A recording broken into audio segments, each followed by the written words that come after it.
As desinências em sânscrito, assim como no português, variam de acordo com pessoa e número. Elas também, diferente do português, variam de acordo com pada, que é uma coisa que eu vou deixar para falar no final do vídeo. Mas em português, por exemplo, se a gente tem um verbo que nem vemos, nós temos também uma desinência aqui que vai indicar que isso aqui está conjugado na primeira pessoa do plural. Plural. No sânscrito é a mesma coisa. A gente vai ter uma desinência diferente para cada pessoa, para cada número, no singular, plural ou dual. O dual não existe no português, né? Caso o singular é para uma pessoa, quer dizer, o sujeito que está no nome nativo é uma unidade. No dual é exatamente dois.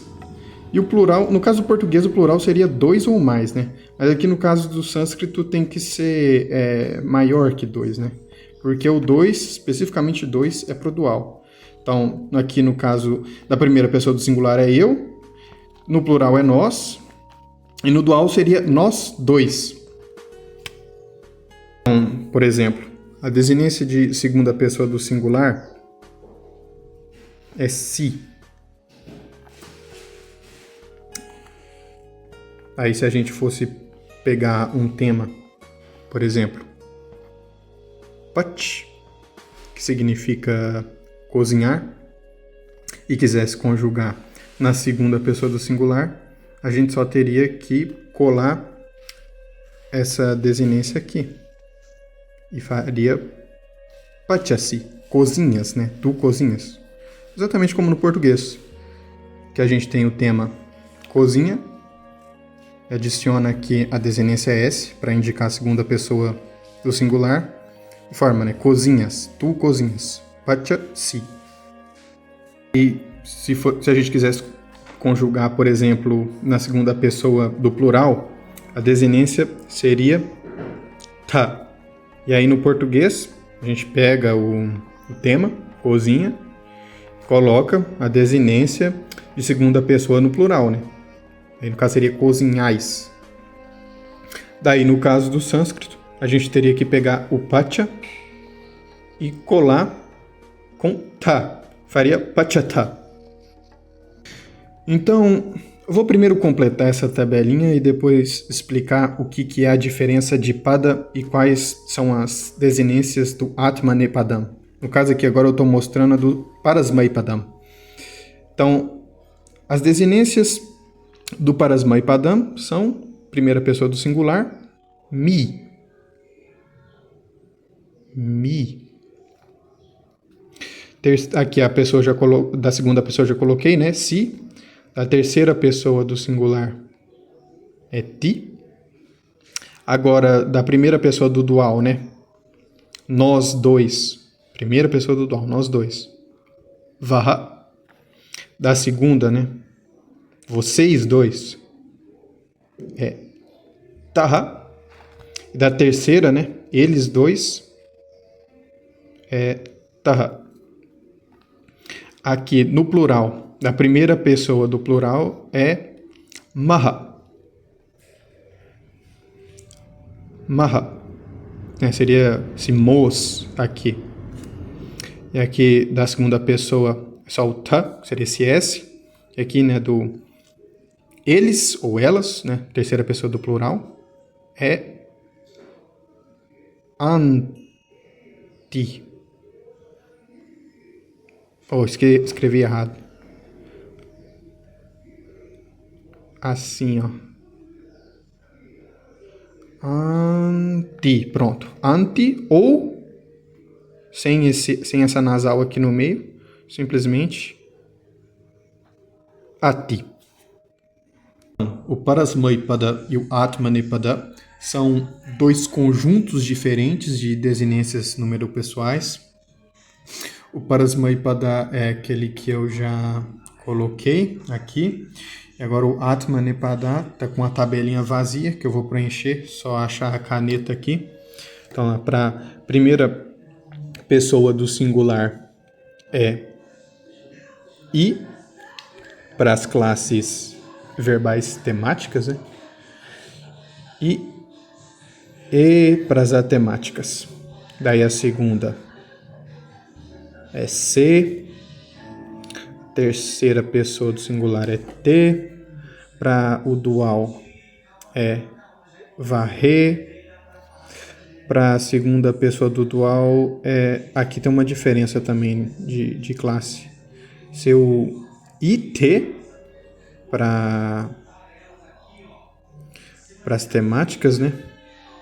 E o at para as atemáticas. E agora aqui também tem essa mesma distinção na terceira pessoa, que é o it e o at. Bom, só depois de terminar de gravar o último take que eu vi que ficou fora da câmera, né, enquanto eu preenchia a coluna do plural. Mas então eu decidi gravar essa parte aqui mostrando e falando quais são as desinências do plural Atmanepadam, né? A primeira pessoa é Mahé. Isso aqui ficou um pouco estranho, né? Vamos aproveitar para até escrever melhor, né? Com a caligrafia melhor. Não ficou pior, mas foda-se. Mahé. Aí da segunda pessoa do plural é Dve. Aí na terceira é Ante. Peraí que ficou meio desfocado. Ante ou Ate, né? Vareia também. Igual no Parasmaipadam, né? Que pode ser Anti ou Ati. Mas, enfim, essa aqui é a coluna do plural do Atmanepadam. Bom, até agora eu mostrei uma diferença morfológica entre esses dois conjuntos de desinência. Mas, e semanticamente falando, qual é a diferença entre um e outro? Bom, Parasmaipadam e Atmanepadam significam, respectivamente, palavra para outro e palavra para si, né? Pada é palavra e parasmai é o dativo de para, que significa outro. Então é para outro. E Atmane também é um dativo e é o dativo do pronome reflexivo, né? Então é o si, palavra para si. Atman é uma palavra muito famosa em sânscrito porque é o nome de um conceito importante na filosofia indiana, tanto no hinduísmo quanto no budismo, no jainismo, aparece bastante, com bastante significados. Aí, nesse caso, ela significaria o eu verdadeiro, a alma, a essência, mas antes disso essa palavra é simplesmente um pronome reflexivo, né? O si. Então, o fundamento semântico da distinção entre esses dois padas seria que um é para quando a ação do verbo é para alguém diferente do sujeito, né? No caso, o Parasmaipadam, e o outro é para quando a ação é para o próprio sujeito, né? No caso do Atmanepadam. Então, o exemplo que se dá é com o verbo yaj, que significa sacrificar, né? Aí, no caso, a base seria yaja. Então, vou colocar aqui na terceira pessoa do singular do Parasmaipadam, yajati, né? No caso, está na terceira pessoa, sacrifica, né? Ele ou ela sacrifica, no Parasmaipadam, sacrifica para outro, né? Um sacrifício para outra pessoa. E aí, no Atmanepadam, é yajate, sacrifica para si mesmo, né? Ou seja, enquanto aqui o sacrifício é feito para benefício de outra pessoa, em prol de outra pessoa, que não o sujeito, né, da oração, no Parasmaipadam é assim. Aqui, no Atmanepadam, o sacrifício é em prol de quem está sacrificando. Ele faz um sacrifício em benefício próprio. Inclusive, essa raiz Yad, ela é interessante porque ela vem dessa raiz proto-indo-europeia aqui, Hyag, que também dá origem a outra palavra em sânscrito, que é Yajus, que significa veneração, adoração ou fórmula sacerdotal, que é o nome de um dos 4 Vedas, né? Que é o Yajurveda, que é o Veda que ensina justamente as fórmulas sacrificiais, as fórmulas de adoração para se praticar lá nos rituais védicos, da religião védica. E aqui, Hyag, no indo-europeu, significa isso, né? Sacrificar ou adorar, que é praticamente a mesma coisa, né? No grego, isso deu origem ao termo agnos, né? Aqui não, talvez esteja como... não aparece aqui. No grego isso deu origem Hasdomai agnos, né? Que é puro, casto, igual naquela música lá, Agni partene despina. E Hagios também, né? Que significa santo. Mas aqui não tá aparecendo. Aqui, ó, Hagios. Devoto dos deuses, sagrado, né? Hagios e Hagnos também vêm dessa mesma raiz. E jejum também, né? Através aqui do latim ieiunus, fasting, abstinence, que deu no português jejum. Então uma raiz janta no português também vem disso daqui. Acho que dá para olhar aqui. Latim, cadê latim? Não tô achando agora. Aqui, ó. Ieiento. Aqui, ó. Deu janto. Será que eu acho o português aqui, ó? Latim vulgar, jantare. Almoçar ou jantar. Aqui. Cadê o... Aqui, ó. Português, jantar. Aqui, ó. Enfim. Grande Wiktionary. Mas eu disse que esse era o fundamento semântico dessa distinção, mas é um fundamento assim já bem remoto, porque na altura do sânscrito clássico, a diferença semântica é praticamente nenhuma. Até nessa gramática que eu estou olhando aqui para referência, o problema é que o flash da câmera vai ficar vendo essa bola aqui. Mas aqui, ó, ele fala que nos épicos, a distinção entre o Parasmaipadam e o Atmanepadam, que aqui ele está chamando de voz ativa e voz média, ela já desapareceu completamente. E aqui os caras escolhem uma ou outra baseado simplesmente em considerações sobre o metro, né? Sobre a versificação, a metrificação dos versos. E só, mais nada, porque semanticamente já não faz mais diferença nenhuma. Então, vai ter algumas raízes verbais que só vão aceitar o parasmai, né, que vão ser os verbos parasmaipadim.